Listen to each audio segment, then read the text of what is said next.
So here is one that is all nice and dry, and you can probably tell with your own watercolors by now that it's dried really different to the one that you painted when it was wet. And that's the magic of watercolor, and I think it's the reason why I've painted for so long, as in a year, or kept trying to paint, because if it didn't work the way I thought it was going to work and I got disheartened, I'd walk away, make a coffee, eat some chocolate, call up a girlfriend, have a chat, and come back in half an hour and be like, oh my gosh, I made this. This is beautiful. It completely transforms. Or you can be like, oh my goodness, that would be really great if I just added a bit more color. I'm going to try again. So the transformative aspect of watercolor is really beautiful, and I think it's a really good metaphor for life, is sometimes just walking away and giving a difficult situation a bit of time really helps the situation to unfold and reveal itself without having to do any work. Watercolor, I always say, paints itself. So now we've got our beautiful sky, our northern lights. I'm just going to add some trees, and the trees are really quite easy. We're going to practice on just a piece of paper. So if you get out your pad again, move this to the side.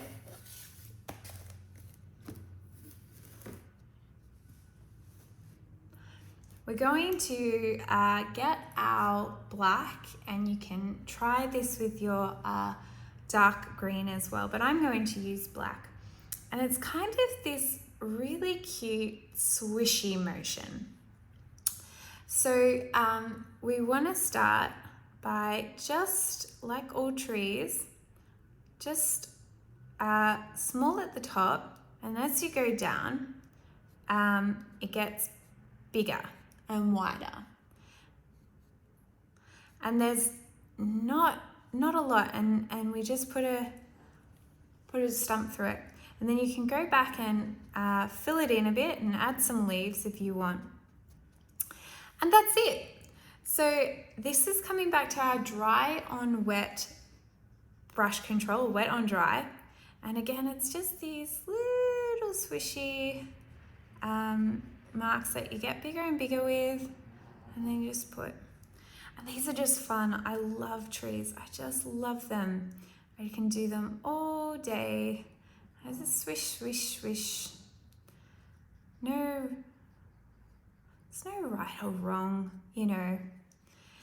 And the way you kind of want to work your trees is you can make them dark, and if you want to make them bigger. So generally speaking, trees in the background are smaller than trees in the foreground. So if you think about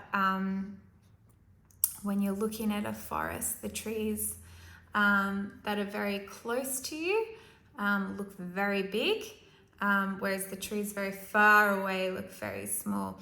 And a cute little trick I can teach you right now is we'll do a little, that one's a bit blobby. So if you do it too dark, and that one is too dark for the background trees, just pick up the ink with a piece of paper just before it dries. Be like, oops, sorry, you're a little dark. I'm going to lighten up tree. So let me do that one. It's okay, we're only practicing. So what we want to do is, we'll go that way. That tree's declared itself. But anyways, we're just going to take some clean water and we're going to smudge the bottom there. And this is going to kind of create this like faded, misty look. So a misty tree in the background. So let's go again. And if it is too dark, which this one again is a little dark and it's not quite right, but that's okay, we'll make it bigger. It does dry lighter, have faith. And if it is, and you can always paint over again to make the front ones darker as well. So don't stress. And this is why we practice. So getting shadows. So let's go back in here and we'll do a really big dark tree. So we want to get a lot of pigment on our brush. And I'm going to start here over the top of our other tree, and I'm just going to go really big with it. I'm just going nuts, you know. I just really want to see this tree, and it's got a big trunk on it. And then we're going to chuck some leaves on it as well. And as the brush dries, you get these really cool, interesting textures, which I think is really great for trees as well. And if you want more, if you want to make it balanced a bit more, you can add more branches. And so yeah, there's no right tree. You look in nature and every tree is different. It's just the idea of a tree. A lot of my watercolors is just about the idea of the thing, you know, and that's what makes it fun, I think.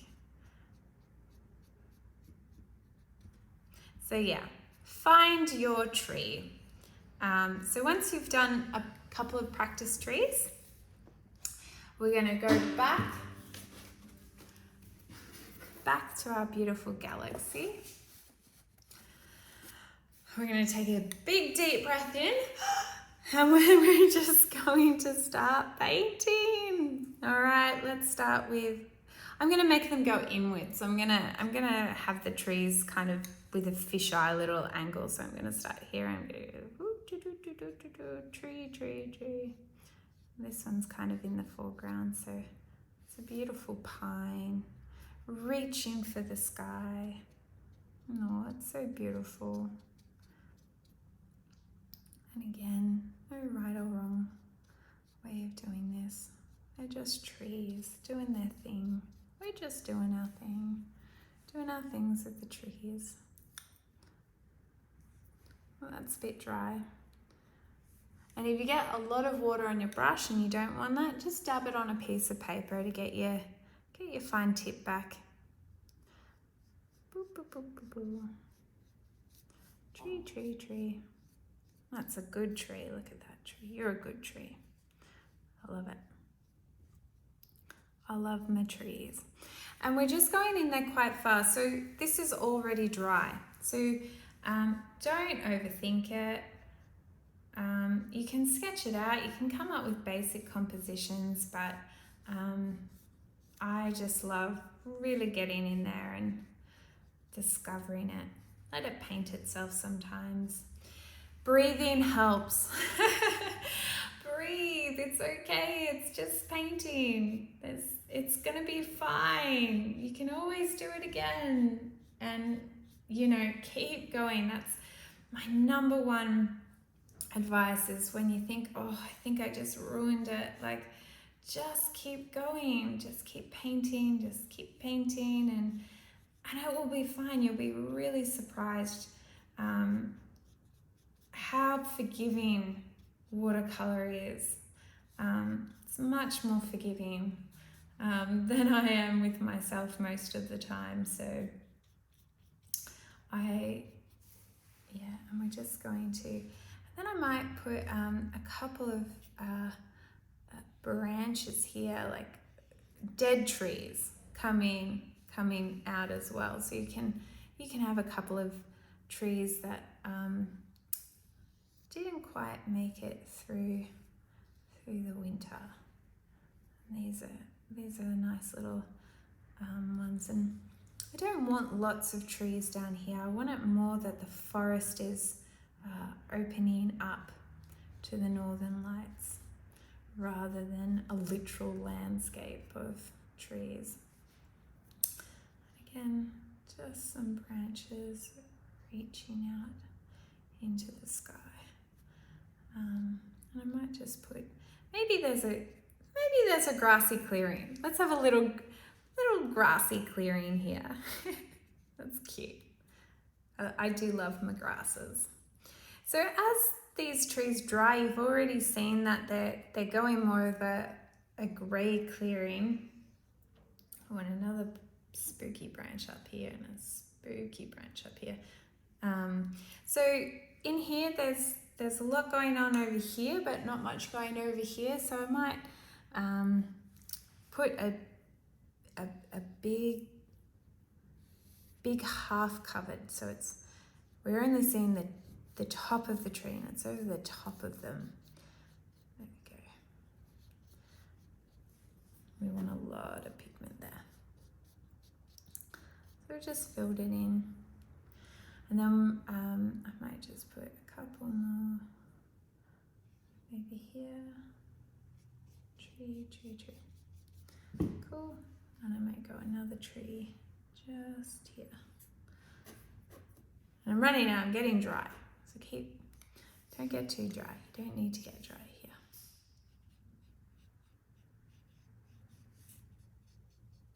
Cool. And then one of my favorite things to do is little birdies coming out of the trees and flying away. So these are little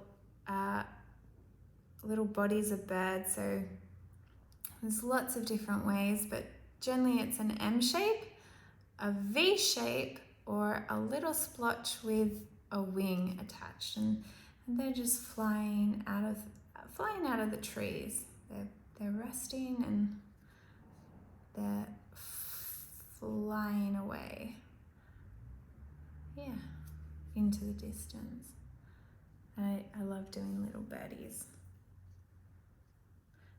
No right or wrong way. Whatever you feel is working for you is fine.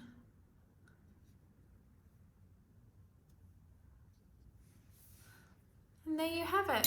So the last thing you can add to your beautiful little masterpiece is get some white paint. Oh, that's not give your brush a really good clean so it doesn't have any black on it, and then clean up your white. The poor white, it never survives, but that's okay.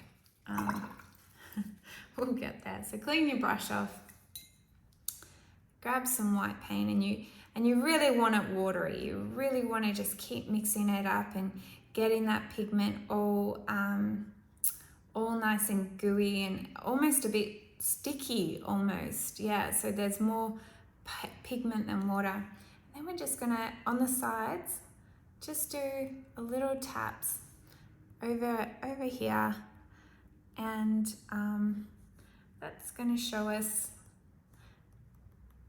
that it's nighttime where the light isn't, and it's the northern lights.